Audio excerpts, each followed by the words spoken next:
ও ভাই, একজন আলেমকে প্রশ্ন করেছেন, আল্লাহু আকবার। আমাদের ভাই মিশরে পড়েছেন।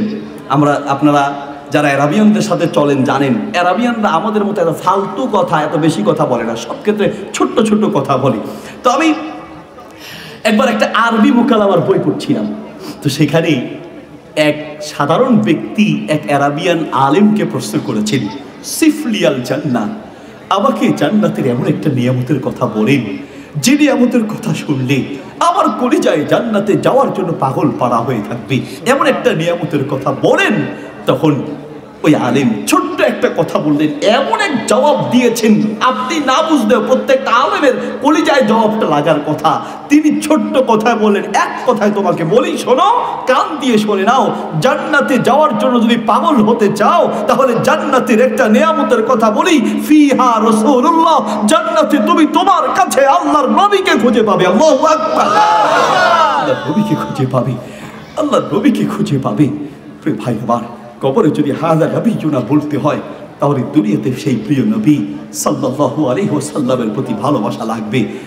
অনেক ভাগা ভাগা কথা বলেছি, জানি না কোন কথা বললে, কিভাবে বললে যে আমাদের কথাগুলো আপনাদের কলিজায় পৌঁছাবে, কোন শব্দ আর বাক্য দিয়ে বললে আপনি যে আবার রাসূলের পথে ফিরে আসবেন, আপনি সেই নায়ক নায়িকা খেলোয়াড় আর নর্তকীদের পিছনে না ঘুরে আপনি রাসূলের পিছনে চলে আসবেন, রাসূল সাল্লাল্লাহু আলাইহি ওয়াসাল্লামের সুন্নাহর পথে আসবেন। যদি জানতাম আমি সেই ভাষাগুলো সেইভাবেই বলতাম।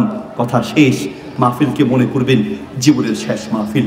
প্রত্যেকটা মাহফিলে আলোচনা করতে গেলে, গাড়িতে উঠলেই আল্লাহ আল্লাহকে সাক্ষী রেখে বলছি, মাঝে মাঝে মনে উঠি ওই সকল বক্তাদের কথা যারা আমাদের মতোই মাহফিলে এসেছেন, কিন্তু ওই মাহফিলটা ফিরার পথে অ্যাক্সিডেন্ট করে দুনিয়ার থেকে শেষ হয়েছেন। ওই মাহফিলটা জীবনের শেষ মাহফিল ছিল, তিনিও জানতেন না, আমরাও জানি না কোন মাহফিল জীবনের শেষ মাহফিল হয়। হতে পারে মোহাম্মদ আলীর জীবনের শেষ মাহফিল এই মাহফিল, হতে পারে সাদিকুর রহমান আল আজহারি হাফিজাহুল্লাহ আজকের এই মাহফিল জীবনের শেষ মাহফিল, হতে পারে সভাপতির জীবনের শেষ মাহফিল, হতে পারে আপনার জীবনের শেষ মাহফিল। গাড়িতে উঠলে মনে ওঠে উম্মার এক দরদি আলেম ডক্টর আব্দুল্লাহ জাহাঙ্গীর রাহিমাহুল্লাহর কথা। আল্লাহু আকবার। উম্মার জন্য যার ভালোবাসা ছিল, মায়ের মতো দরদ ছিল, কোন দল পক্ষ চিন্তা করতেন না, চিন্তা করতেন উম্মতকে জাহান্নাম থেকে কি করে বাঁচাতে হয়, ঠিক কিনা? আজকে আমরা এক একজন এক এক পক্ষের আর অপর পক্ষের মানুষদেরকে ঘায়েল করতে না পারলে আমাদের পেটের ভাত হজম হয় না।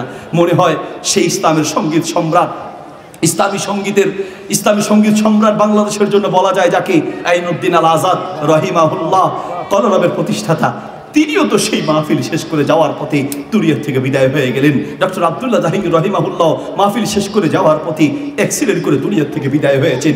ও ভাই, উত্তরবঙ্গ মাহফিল শেষ করে ফেরে গিয়ে পৌঁছালাম, পরের দিন মাহফিল বলছে, হুজুর আপনার আগে যে আলোচকের আলোচনা শুনেছেন এবং আপনি নিজে বসে শুনেছেন, তিনি একটু দূর গিয়ে গাড়ি অ্যাক্সিডেন্ট করে দুনিয়ার থেকে বিদায় হয়েছেন। সেই কাতারে আমিও পড়তে পারি, আপনিও পড়তে পারেন। কোন রাত জীবনের শেষ রাত হয় বলা যায় না। প্রত্যেকটা মুহূর্তে মৃত্যুর জন্য প্রস্তুত থাকার তৌফিক দান করুন না, আমিন। হে মালিক, জানি না কোন দিন দুনিয়া থেকে বিদায় হব, সেই কিয়ামতের মাঠে যেন নবী সাল্লাল্লাহু আলাইহি ওয়াসাল্লামের উম্মত হিসেবে দাঁড়াতে পারি, সেইভাবে দুনিয়ায় আল্লাহ আমাদেরকে চলার তৌফিক দান করুন, আমিন। সম্মানিত উপস্থিতি, আজকের এই মাহফিলে অত্যন্ত জনপ্রিয় আলেমরা এসেছেন। আমরাই পাই না, বিশ্বাস করেন।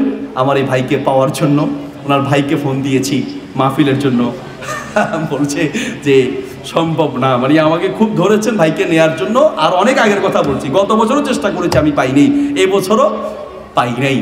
এরকম হয়। এই যে আলেমগুলোকে আপনাদের যারা দায়িত্বশীল আছে, কেন হাসান ভাই একজন আছে মনে, হ্যাঁ মাশাআল্লাহ, খুবই চমৎকার মানুষ, কেমনে কেমনে ভালো ভালো আলেমদেরকে নিয়ে আসেন। তাহলে এই যে ভালো ভালো আলেমদেরকে এনেছেন, এই ধারাবাহিকতা থাকবে মাহফিল থাকলে, ঠিক কিনা? এই মাহফিল থাকুক, কিয়ামত পর্যন্ত চলুক। আপনারা চান? চান তো নাকি?